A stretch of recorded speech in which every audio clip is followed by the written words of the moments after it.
Dr. J, as awesome a basketball player as he was, what I always like when I see him is the way he carries himself.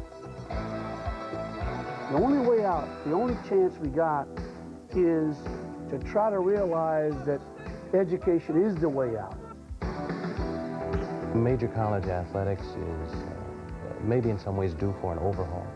It's certainly due in this next decade for a very, very thoughtful review of every aspect of what we do.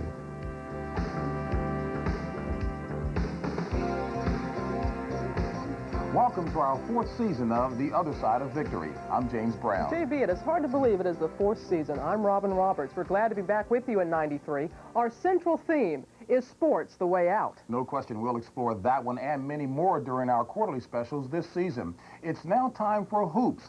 We'll show African-American athletes reaching for the dream. Plus, we'll profile community leaders helping youngsters to achieve their goal. And we'll visit with L.A. Clipper Mark Jackson living his dream. We'll also follow a young man who nearly had his career and life snuffed out in a gang-related drive-by shooting. Plus, no two roads attempting to reach this dream are ever the same. We'll show you some variations along the way. It's now time to get rolling, Robert, so let's head to the playground in what some consider America's basketball capital, Philadelphia, Pennsylvania. The dream starts here, on our nation's playgrounds. When tourists arrive here in Philadelphia, they see Independence Hall and the Liberty Bell. But if they walk the streets in the neighborhoods, they see youngsters living, eating, and even sleeping basketball. And this is the reigning king of Philadelphia basketball, former Eastern League sensation and CBS NBA analyst, Sonny Hill. In 1968, I thought there was a need to have a basketball program that could be somewhat of a melting pot in the Delaware Valley area, which is Philadelphia, South Jersey, suburban areas, state of Delaware, so that the better players could all come together under one umbrella and sort of share their skills on the basketball court, but more important, be involved with a positive program that's concerned about them as young people. Sonny has proven over the decades he's committed to the betterment of African-American athletes. Temple coach John Chaney says Hill deserves more recognition for his accomplishments. He's certainly a giant in terms of creating opportunities and avenues for a lot of the young folk participating in leagues. And it's not a program that ends in the summer. It's a program where he stays in touch with the youngsters once they go back to school, and they also have winter programs for the very young youngsters also. Other than Wilt, every player that has come out of Philadelphia, I have personally had an involvement with them directly in terms of making a commitment to them, either from a basketball point of view, which is primary, but from a life point of view. And with all of them, even when I was young and I was playing, I had the foresight and the understand that athletics is short-term. Basketball is short-term. What are you going to do when it's all over? And I've said this to the guys for years and years and years. Sonny feels African-American athletes of today, for the most part, have forgotten their roots. He also believes they must perpetuate the dream for African-American attorneys, accountants, and agents to succeed. It is pathetic, it is tragic that so very few of them have African-Americans doing anything with them. Now, you may not get him as an agent, but you can get somebody to be an accountant. You can get somebody to watch that agent for you. And the sad thing that I see so often is when their careers are over, and I see them because I travel all over, and I'll see a guy and say, hey, what you doing now? When he drops his head, I know what that means. Oh, I'm trying to get it together. Or I made some big money, I no longer have it, I have to go out here and now compete in the real world after having a head start. So it's tragic when you see that. You make good judgment. That's one reason why we want you to go to school. That's one reason why we want you to get an education, because people with an education makes better judgment than most others, because they have a greater understanding. At least they're supposed to. John Chaney has inherited many youngsters from Sonny's programs, and like Sonny, he is a disciplinarian. It's sunrise at Temple University. The Owls are not only up, but practicing before each player takes a full load of classes. I really believe that higher education should not be just for the gifted and for the privileged few. I think that every youngster should have an opportunity, whether he takes advantage of it or not. He might shoot himself in the foot, but you certainly shouldn't close the door on an opportunity for that youngster to go on to college. And you should provide all kinds of support systems that you can to give him the best chance. I believe that if you can enhance the status, if you can enhance someone's station in life, you're going to give him the best chance at being a better family person, a person who's going to give you a better return, a person who's going to be effective, and someone who's going to give you a better effort in terms of job, in terms of the job market. I think the only way you can do that is that you raise his educational level. And the only chance we have is through education, because the other choices are all negative. Big guys get all excited when they block a shot, but that really is an emergency. Because you fail more times than you are successful. There's only one sport where you can fail and go into the Hall of Fame that I know of. Baseball. You bat 300, that's failing. You fail 7 out of 10 times. You can go in the Hall of Fame. But in this sport, you don't get in the Hall of Fame by shooting 3 out of 10. Nothing wrong with you dreaming. Nothing wrong with you dreaming and having the highest dreams and having the high expectations that you should have in this business. But try to remember, you keep your feet on the ground and knowing that you should have another way out, another way up to success, as opposed to saying that this is the end if I don't make it into professional basketball. One of Philadelphia's finest realized his NBA dream and is now performing surgery in boardrooms across America. Of course, we're talking about NBA Hall of Famer Julius Erving. Sixers fans will never forget his grace and class both on and off the court. When I see him, I think this is a good role model. This is a guy that it would be nice to be like. One of America's top prep players isn't being compared to fellow Philadelphian Dr. J, but rather Wilt Chamberlain. His name is Rasheed Wallace, a 6'11" senior from the Simon Gratz High Bulldogs. His agility and timing is that of a more mature player. People say I'm the next Wilt Chamberlain, but I don't really consider myself as being the next Wilt Chamberlain, because I think some of the things that he's done, no man can do. Like, you know, scoring 100 points in one game, not even Michael Jordan could do that. He comes close. But, you know, it's a good feeling to be compared to him, but I don't think I could follow the footsteps that he's come. Rasheed's been an excellent player for us for the last 3 years.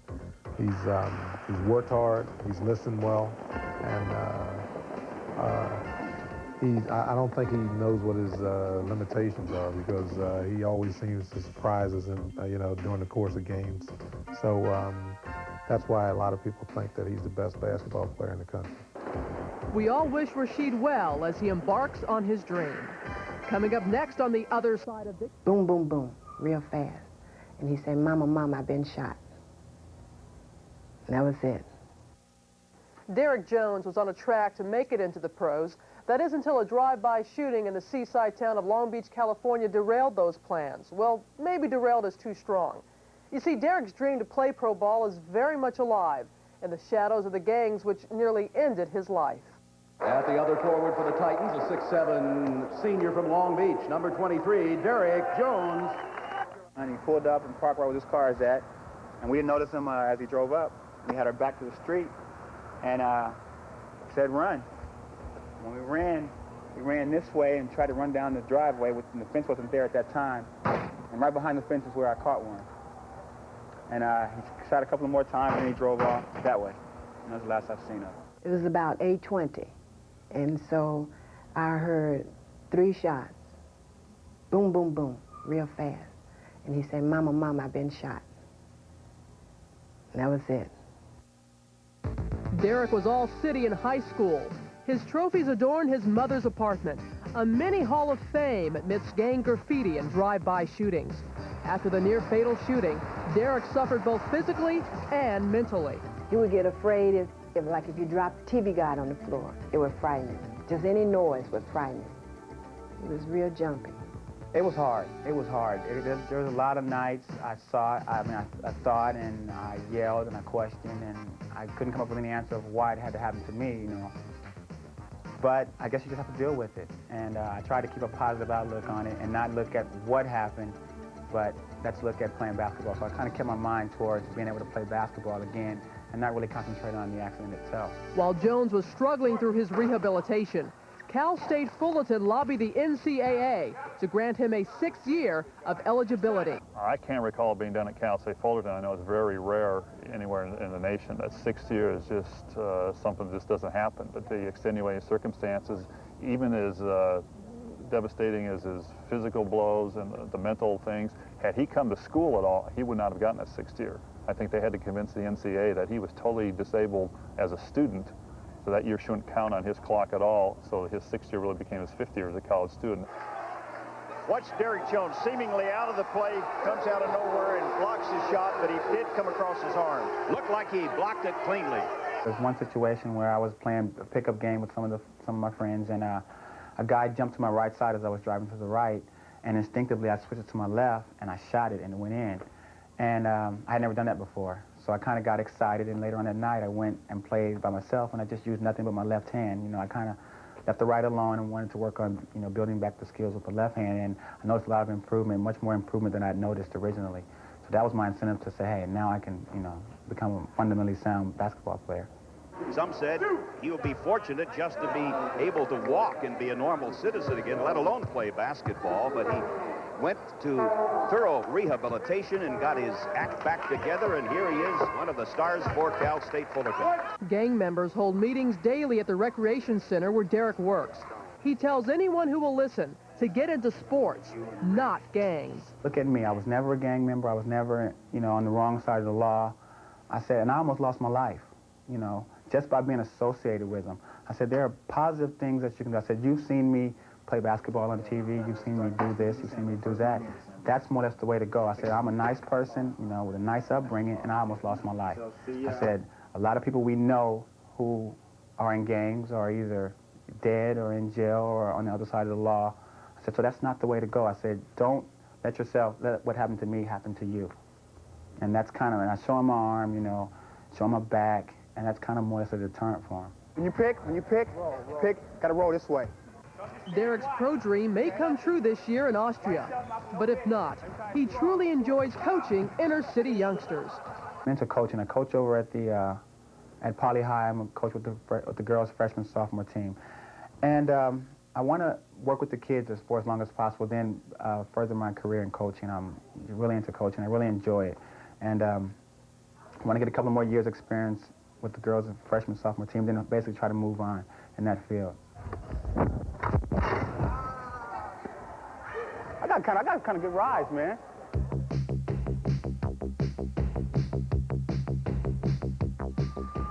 Only the elite make it to the NBA. In recent years, it has been the Continental Basketball Association which has enabled many to show NBA scouts just why they belong. Now the CBA is a full-fledged developmental league for the NBA. The benefit of doing it here is that all 448 games are taped and scouted by the NBA. So that as you improve, the NBA, all of their teams are aware of your improvement, and you have a very good chance of getting called up to the NBA if they think you have that kind of potential. But again, it's guys who something is a little missing. I mean, it's, you know, you don't need a 6'4" guy who can slam dunk. You need a 6'4" guy who can, you know, shoot the outside shot. So he can come here and work on that in a professional environment and then move on, hopefully, if he's lucky. We'll Move On not only offered opportunities for players and coaches, but for its commissioner. He's Turdima Ussery from the Watts area of Los Angeles, the only black commissioner in pro sports. I wasn't one that grew up saying I had to be in sports. I wanted to practice law. That's what I wanted to do when I was growing up. My mom told me I talked a lot. I had the gift of gab, as she used to call it. And so you know, and I enjoyed kind of arguments and exchanges. And so I knew I wanted to practice law. But I really wanted to do music. I mean, that was really my first love and still is my first love. It wasn't sports. Sports was probably number 3 on the totem pole. This was fortuitous, the way this happened. I was practicing law and having a good time and doing some sports on the side. And when the opportunity came to become general counsel of the league, I just thought it was kind of a rare and would be a fun thing to do for a year or two. I had no aspirations of being commissioner or anything. Thought I'd practice law for a year here and then go back to Los Angeles. As it turned out, the commissioner's job became available. They offered it to me, and I decided to accept it, again, because I thought it'd be a fun challenge for someone in my position. So it's not something that I aspire to, but now that I'm here, I enjoy the job. It's very challenging. There's something different every day that's going on that demands your attention, and that keeps me interested. We all have a choice in life. Take the high road, which is difficult, but in the long run rewarding, or you could take the low road, which is infinitely easier, but destructive. In strife-torn Los Angeles, there are some community leaders showing youngsters they care and that there is an alternative to joining gangs. You may know the name Strawberry. This Strawberry also wears blue. No, not Dodger blue like his brother Daryl, LAPD blue. His mission, get kids into school and sports and away from drugs and gangs. I think the sports is a tool that can be utilized in order to get out to the community. But then again, you know, you have to apply yourself, and that's what I tried. Some of the values I try to instill in my kids with the program that I have regarding school. I mean, you have to buckle down, you have to maintain a C average, you have to do well in school in order to participate in sports. So there's some things you have to do in regards to getting to the point where you can achieve in athletics also. And I try to instill that in these kids because I think it's of utmost importance that they know that education is always something that you're going to need, regardless if you're athletic or not, because you're going to have to fall back on something eventually. So I encourage education also, but although sports is an avenue in which kids can actually get out of, you know, South Central LA or whatever the case may be, you know, wherever it is, you know, where they're having problems or whatever the case may be. But athletics, I really feel that, you know, it's a plus. But then again, you got to basically start with education. We have to do something to catch our young people's attention right away. And athletics is one of the things that we can deal with right away. We can bring them in with basketball, football, soccer, hockey, baseball, all of these things. When you capture the children's attention, when you get them off the streets, you get them away from the gangs, you build team building, you build working with each other, you build discipline, you build thinking, coordination skills when you work with our youth. All of the youth centers that we have in the city, what we found out is that these centers become homes where the children are not safe in their homes, there's not a viable environment. They become tutoring locations where children are tutored, where they're allowed to do their homework. They become an alternative to schools, an alternative to homes. So getting the kids into centers like Hollenbeck and others is really a way of saving our next generation. So they're very, very important. The Los Angeles police, trying to quell the rising gang violence, created a midnight basketball league for gangbangers, similar to the ones on the East Coast. It's at Harvard Park, one of the roughest in South Central LA. Police hope the gang members will have second thoughts before pulling the trigger on a teammate or someone they played against in the league. I guess it's more about unity than anything, about getting people that don't even know each other, that hate each other because of the sake of color to play. But, you know, because they enjoy playing basketball.